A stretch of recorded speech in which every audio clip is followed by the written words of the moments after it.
I can't deny it, I have always liked to eat. And it is true that I never seem to put on weight. I don't know if what Doc Taggart said about metabolism is true or not, but it is a fact that I have weighed an even 130 since I was 16, and nothing I do seems to change it. Doc was watching me eat like I was some kind of medical exhibit. "How do you stay so slim, Merlin?" he asked. I didn't answer him right away. My ma taught me it wasn't polite to talk with my mouth full. I took a sip of coffee and shrugged. "Derned if I know," I told him. "I've always been snipe-gutted and lean. I never hankered to be otherwise. I'm 5'10", though I wish I was taller.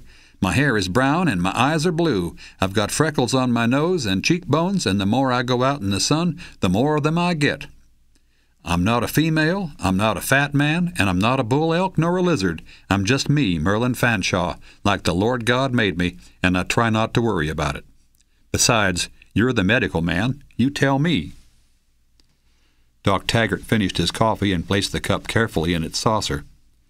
"Cogito ergo sum," he said soberly. "I think, therefore I am." Leave it to a dern doctor to get in the last word.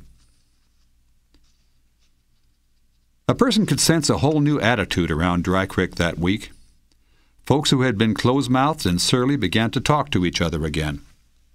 Neighbors greeted one another with a smile. People told jokes. Some people even laughed. It wasn't so much that winter was over. This was Montana, after all, and everybody knew there still could be snow and cold weather aplenty, no matter what the calendar might say. But they also knew Dad Winter's time was nearly up.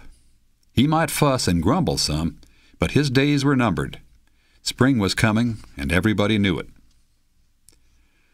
Lucas Bierstadt announced that his daughter, Betty Lou, was getting married to George Fielding's youngest son, Jack.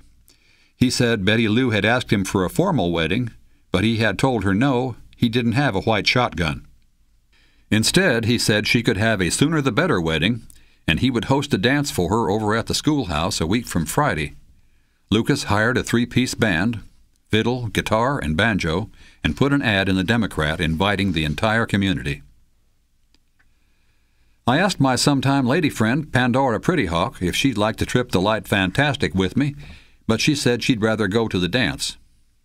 I told her that would be fine, and seeing as the dance was free, and I was making good money as a full-time deputy, I would also spring for a steak dinner that evening over at Ignacio's Cafe.